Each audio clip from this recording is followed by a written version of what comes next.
Good evening बच्चों। अब आप सभी बच्चों का द्रोणा साइंस क्लासेस में हार्दिक स्वागत है। अब पढ़ने जा रहे हैं आप बोर्ड पेपर के लिए वेरी इंपॉर्टेंट क्वेश्चन MCQ, जो आपके बोर्ड एग्जाम में प्रत्येक वर्ष पूछे जाते हैं। बहुत इंपॉर्टेंट है बच्चों। छोटे छोटे प्रश्नों को हम करा कर आपको एक बड़ी तैयारी के लिए तैयार करने वाले हैं। जो आपके MCQ और आपके अति लघु प्रश्न कराए जाते हैं बेटा, इनको नोट करके रखिए। आप बोर्ड एग्ज़ाम में आपको 100% मिल जाएंगे।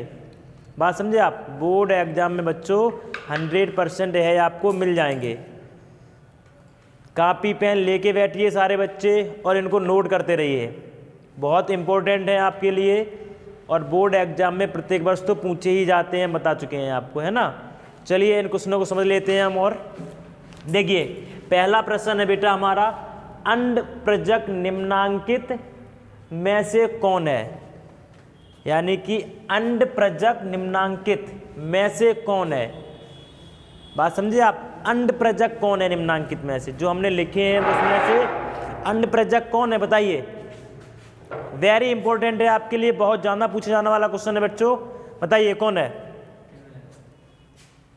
देखो अंड प्रजक आपको हम बता दें, जो जीव अंडे देते हैं, जनन करने में क्या देते हैं बेटा? अंडे। जीव दो प्रकार के होते हैं आपको, एक बच्चे देने वाले जीव, एक अंडे देने वाले जीव।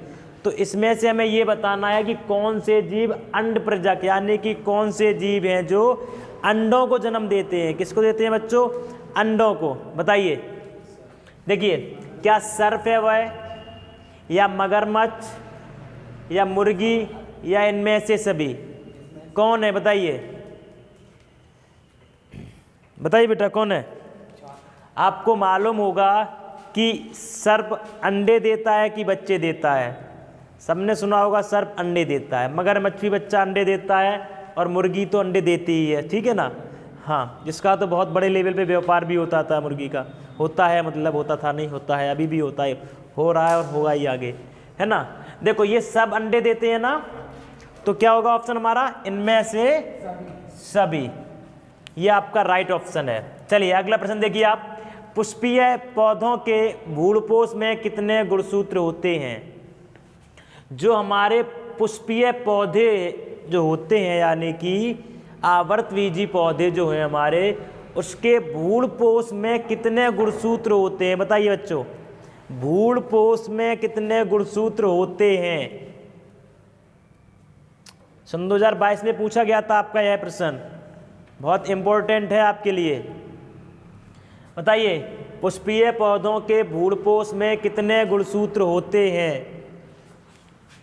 N यानी कि 1, 2N यानी कि आप समझ सकते हैं 2N जोड़े में, 3N ट्राइसोमी, या 4N। बताइए कौन से होते हैं बेटा?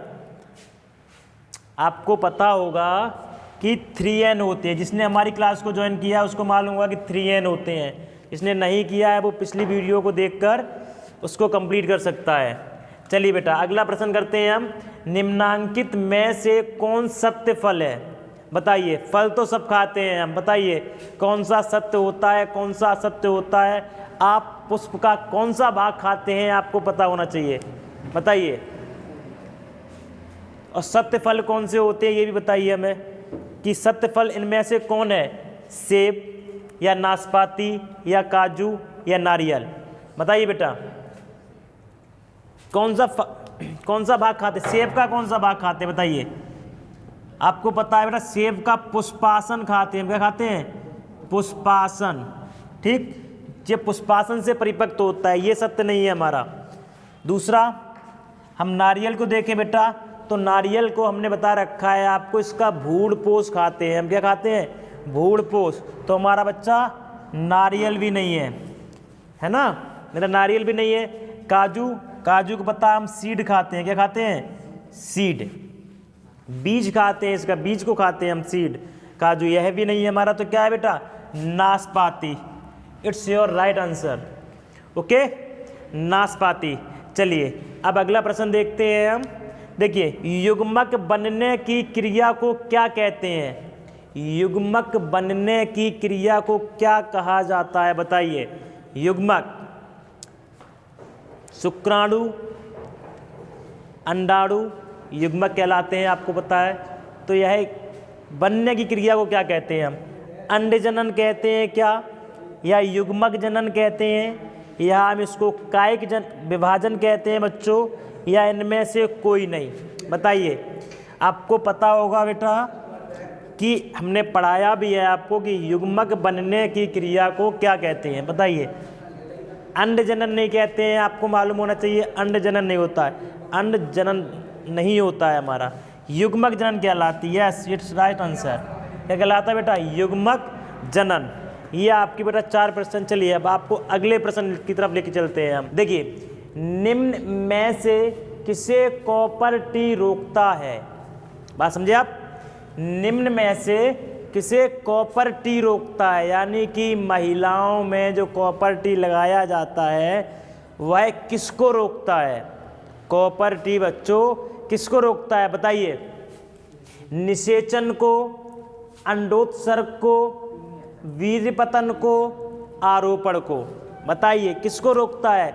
बहुत इंपॉर्टेंट है बेटा आज के लिए, प्रत्येक व्यक्ति को पता होना चाहिए कॉपर टी क्या होता है। समझे आप? ज़्यादातर सरकारी हॉस्पिटलों में आप लगा देते हैं डॉक्टर्स महिलाओं के कॉपर टी, तो पता होना चाहिए कॉपर टी क्या होता है और उसका काम क्या होता है, वह क्या रोकता है। समझिए आप? देखिए बताइए, निषेचन, अंडोत्सर्ग, वीर्यपतन, आरोपण। बताइए बेटा किसको रोकता है? वेरी मोस्ट है, बहुत बार एग्जाम में पूछे जाने वाला प्रश्न है आपका। बताइए, वीर्यपतन को या अंडोत्सर्ग को या आरोपण को या आपका निषेचन को किसको रोकता है? What is your answer? बोलिए क्या आंसर है आपका? चलिए देख लीजिए बेटा, निषेचन को रोकता है। या किसको रोकता है? निषेचन को। बात समझे आप? किसको रोकता है बच्चों? निषेचन को रोकता है, ठीक है ना। अंडोत्सर्ग यानी कि अंडे बनने की क्रिया को नहीं रोकता है आपका, वीर्यपतन को नहीं रोकता है, आरोपण को नहीं रोकता है, ठीक है ना। किसको रोकता है? निषेचन को रोकता है। यह शुक्राणु को अंडाणु से मिलने नहीं देता है, यानी कि समझे आप? क्या नहीं होने देता है? शुक्राणु को अंडाणु से मिलने नहीं देता है, निषेचन नहीं होने देता है, उसका फर्टिलाइजेशन नहीं होने देता है। कितना देखो अच्छा है कॉपर टी। व्यर्थ के बच्चे अगर नहीं चाहिए तो कॉपर टी का यूज करें भाई, समझे आप? चलिए अगला प्रश्न देखिए बेटा, कौन सा होता बताइए? मानव में त्वचा के रंगों की वंशागति का उदाहरण क्या है बताइए? चलो देख लीजिए, आपको पता होना चाहिए वंशागतिकी का उदाहरण। जैसे आपका ए और आपका बी सी, ये आपके त्वचा के मतलब आपके वंशागत की हैं। तो आपको पता होगा जिसमें कैपिटल क्या होता है बेटा? Capital A, capital A, capital B, capital B, capital C क्या होता है? काला, ठीक है ना। अब समझिए, अगर आपका capital A small A, capital B small B, capital C small C, क्या होता है बेटा? सांवला। क्या होता है? सांवला। क्या होता है? सांवला, ठीक। अब देखिए अगला, small A, small A, small B, small B, small C क्या होता है बेटा? गोरा। क्या होता है? वाइट। चलो वाइट लिख देते हैं हम। क्या होता है? वाइट। क्या है हमारा? वाइट। बताइए, एक जीन वंशागत की है या आपका 2 जीन वंशागत की है या अधिक जीन वंशागत की? बताइए कितने? यह आपका अधिक जीन वंशागत की है। 3-4 जीन हालांकि यूज हो रहे हैं वहाँ पे, है ना, 3-4 टाइप के, तो हम कहेंगे यह अधिक जीन वंशागत की है, ठीक है ना। चलिए बहुत इंपॉर्टेंट है बेटा, नोट कर लीजिए आप, वेरी मोस्ट है आपके लिए। चलिए अब चलते हैं हम अपने अगले प्रश्नों की तरफ। वीर्य संचित किया जाता है। संचित मतलब बच्चों वीर्य को रखा जाता है एक प्रकार से, ठीक है ना।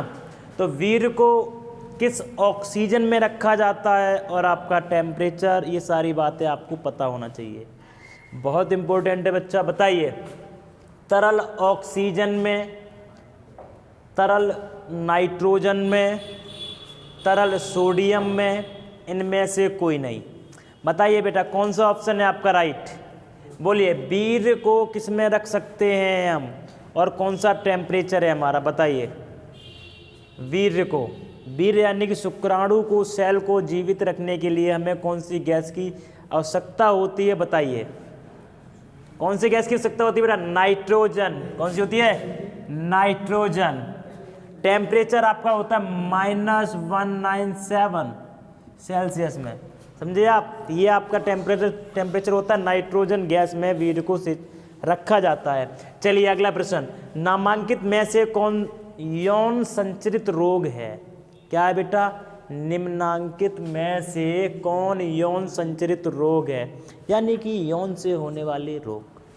ठीक, मलेरिया नो, हैजा नहीं है, इनमें से कोई नहीं। से देखने से पहले हम गोनोरिया को भी देख ले, गोनोरी को। ठीक, बताइए। इस बच्चे ने पढ़ा है वो तो बता ही सकता है बिल्कुल। मलेरिया नहीं है हमारा, हैजा नहीं है, कौन है? गोनोरी। ठीक है, वेरी मोस्ट। चलिए अगला प्रश्न, निम्नलिखित में कौन सा उत्तर प्रदेश का राज्य पक्षी है? बताइए बच्चों, आप सब उत्तर प्रदेश में रह रहे हैं तो आपको पता होना चाहिए कि उत्तर प्रदेश का राष्ट्र पक्षी कौन है हमारा, राज्य का पक्षी कौन है। जो बच्चा उत्तर प्रदेश में रह रहा है उसको मालूम होना चाहिए, मैं बता रहा हूँ, सब बच्चे को पता होना चाहिए।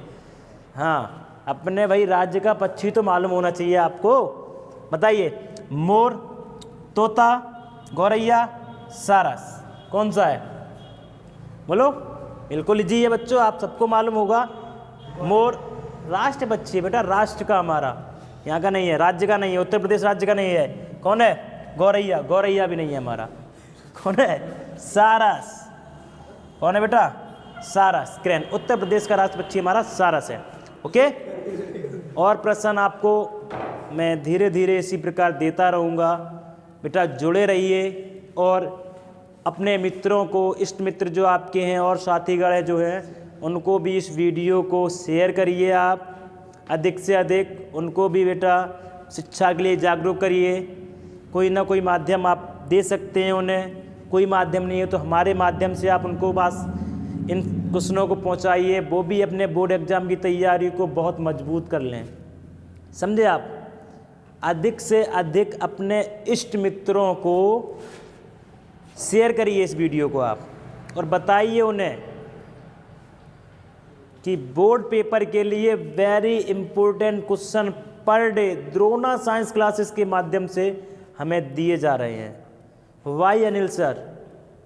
अनिल सर खुद इन क्वेश्चनों को आपके पास पहुंचा रहे हैं, वाई वीडियो के माध्यम से, यूट्यूब के माध्यम से। तो अधिक से अधिक बच्चों इस वीडियो को, इन क्वेश्चनों को अपने इष्ट मित्रों के पास शेयर करिए और उन्हें बताइए कि द्रोणा साइंस क्लासेस में जुड़ें और अपनी बोर्ड की तैयारी को और मजबूत कर दें।